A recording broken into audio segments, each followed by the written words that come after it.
Well, they say revenge is sweet, right? And revenge is also best served cold. Well, somebody just got served a very cold serving of revenge. Well, you get served a serving, whatever that means. And it is former Imo State Governor Rochas Okorocha. Now, when he got into power as governor of the state, and sometime after he became governor, he removed a particular traditional ruler in the state, and there were issues back and forth, but all of that passed. But fast forward years later, he's no longer governor and he's now senator. And he gets on a plane, and that former traditional ruler is on the same plane.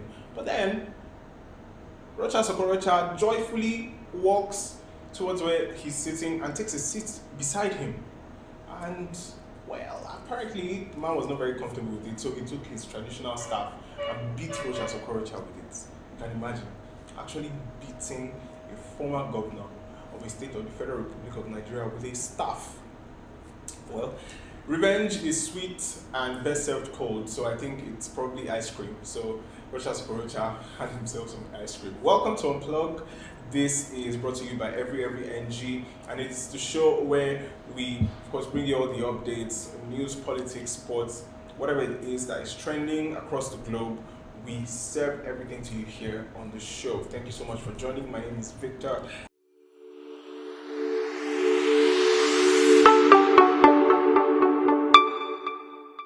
We'll start with entertainment as we always do. First of all, from Big Brother Naija. And we've got Laycon in the news. Now, there is something going on that is called the Icon Project. And this is 2.0 because they had run something for Laycon before, and this time they're collecting donations from icons and fans of Laycon from all over the world for an upcoming EP or album, whatever it's going to be. And it's actually quite good to see. For me personally, good to know that Laycon is going to be dropping another musical project. I'm very excited about that one. So if you are a fan of Laycon and his music, you probably need to do some digging to find out what that is all about. The Icon Project. All right, details in the picture. Just pick whatever you need.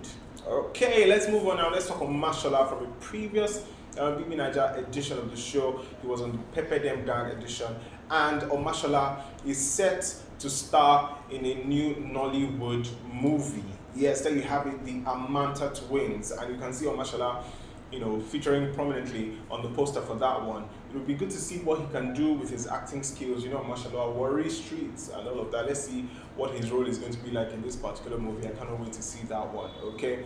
And another housemate from that particular edition, it was Avala.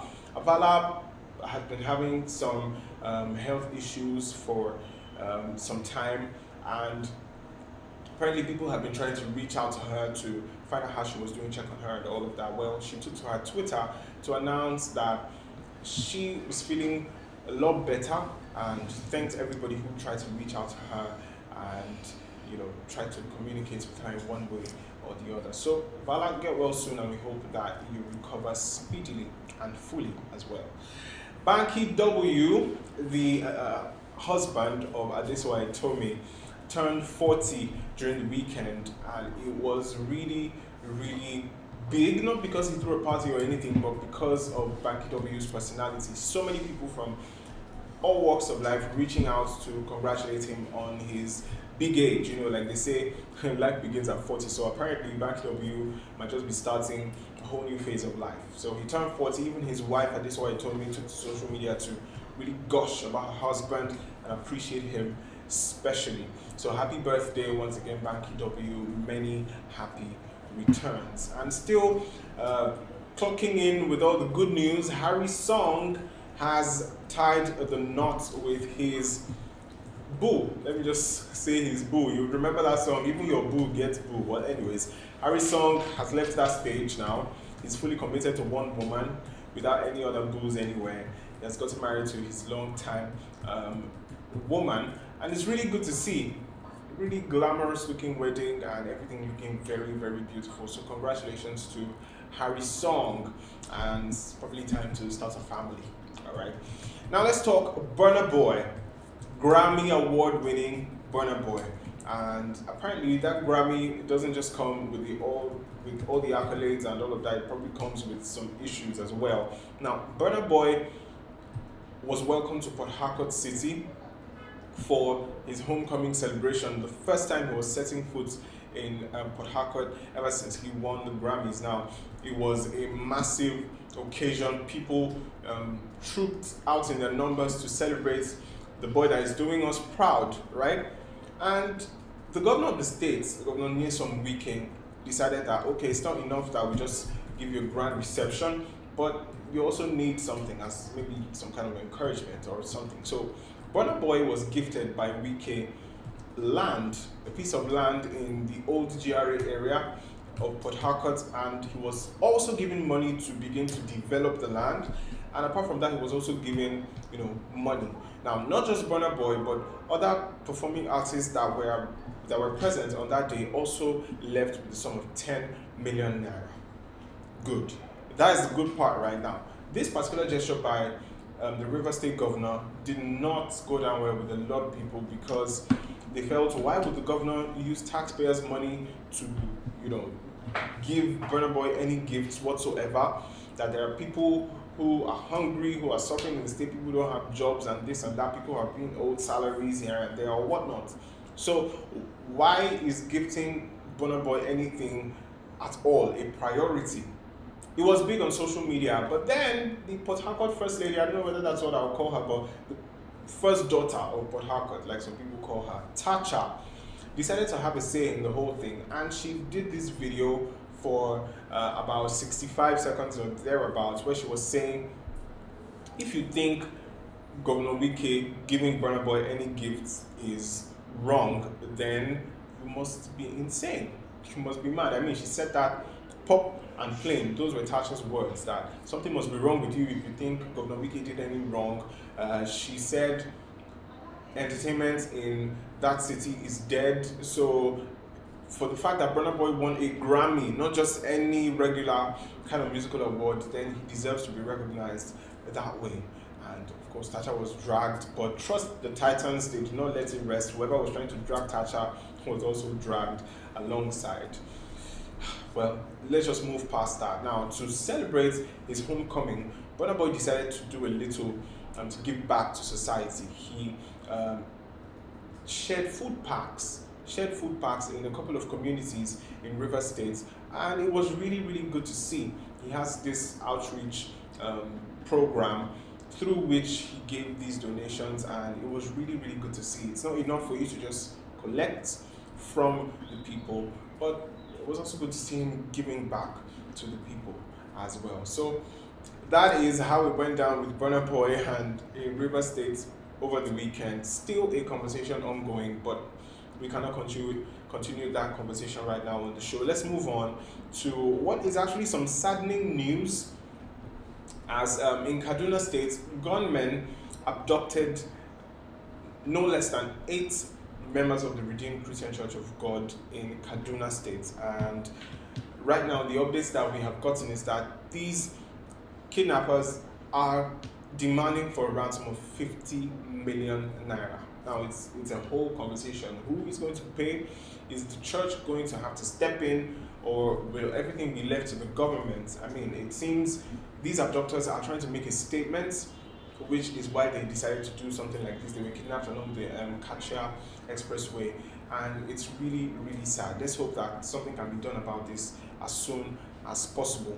And in light of the Easter celebrations that are upcoming, let's not forget yesterday was Palm Sunday, so we're expecting Easter during the weekend. The Federal Road Safety Corps, the FRSC, has deployed no less than 25,000 personnel alongside patrol vehicles, motorbikes, tow trucks, and the likes of them, just to ensure that the Easter celebrations can go on smoothly and there is peace and safety on the highways. So this is very commendable, the effort being put into road safety by the Federal Road Safety Commission. So this is what we like to see, and we hope that everything does go smoothly according to plan. All right. Now back to the entertainment side of things, where of course Nigerian Idol has kicked off in earnest. And we have 3 judges on the show that are auditioning people already, and it's being televised live all across the globe. Now, Seyi Shay is one of these judges, and she has come under heavy fire for the manner in which she has carried out her duties as a judge on the show so far. Now, there was this particular person who came to audition for the show, and it seemed like Seyi Shay was less than impressed by his audition, but she made some very heavy statements, I would say. Said some things about him not going to make it as a singer, he's not going to make any money from being a singer and stuff like that. Now, trust the internet, they have dug up different videos of this young man actually singing, trying to prove that he has a beautiful voice, and whatever Seyi Shay had to say about him is nothing compared to what the boy can actually do, because he's a 17-year-old boy, and he admitted that he was really nervous. In fact, he looked nervous in the video, and a lot of people have been complaining. Even Frank Edoho made a tweet and said the judges on Nigerian Idol are perhaps a tad too harsh. Well, Seyi Shay seems to be enjoying the attention. She was even thanking people for getting her up to #1 on the trends list on Twitter NG, and she was saying she feels like Judge Judy right now. You either love what she's doing or you hate it. She doesn't care.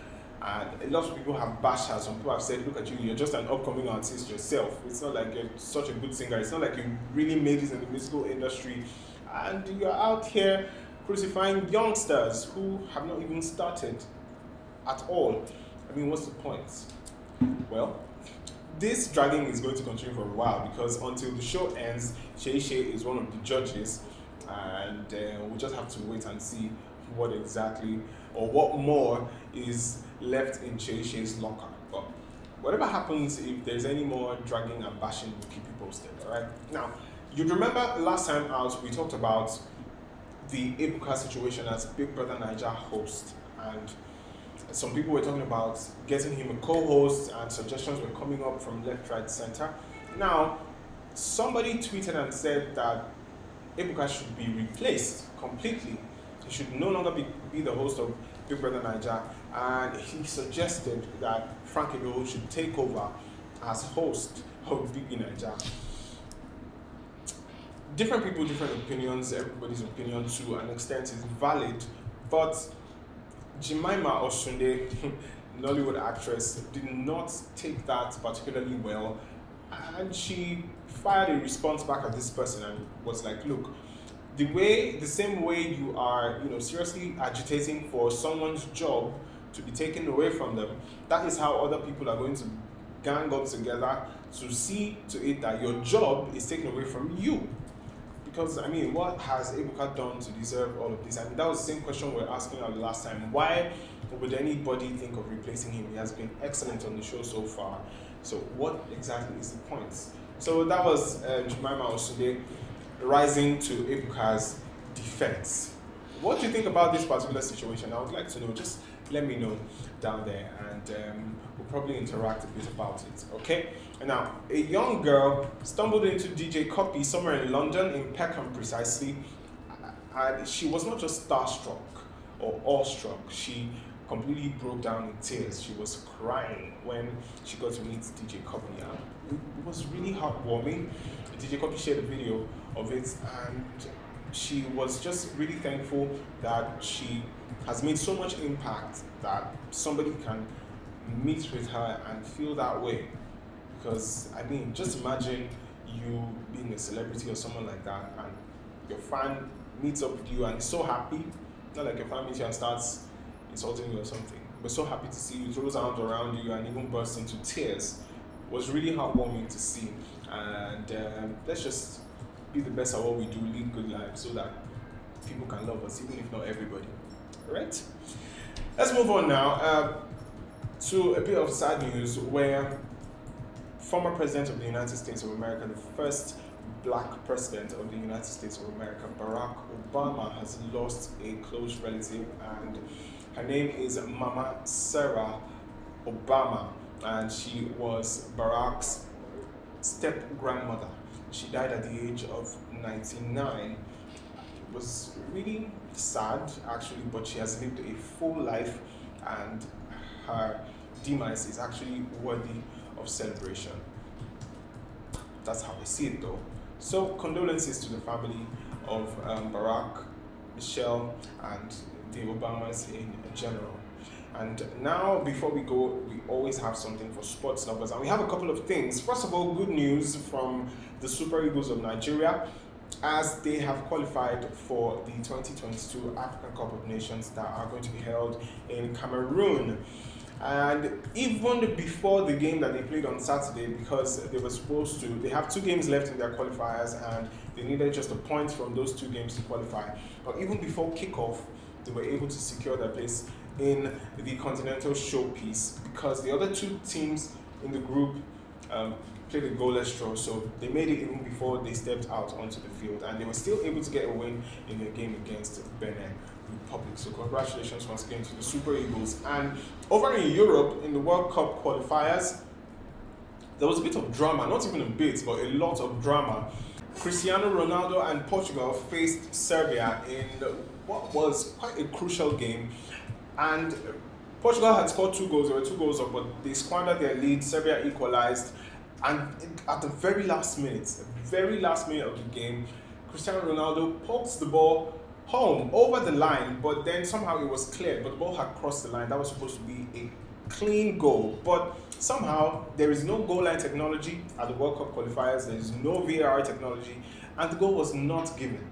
Now Cristiano Ronaldo went bonkers. He stormed off the pitch even before the final whistle. He was remonstrating with the linesman, was screaming and shouting at whoever would listen to him why the goal was not given, and then he took off his captain's armband, threw it down on the floor, and stormed off the pitch. Well, a lot of people have said his attitude was inappropriate, but it was a clean, clear goal. And I mean, you have to feel for the man, but right now he risks sanctions by FIFA. We don't know whether he's going to get a ban or some other kind of fine or whatever it is, but time will tell and keep you updated. That is all we have on Unplug for today. Thank you so much for a wonderful show as always, and until we come your way next time, this is Every NG. My name is Victor. Goodbye.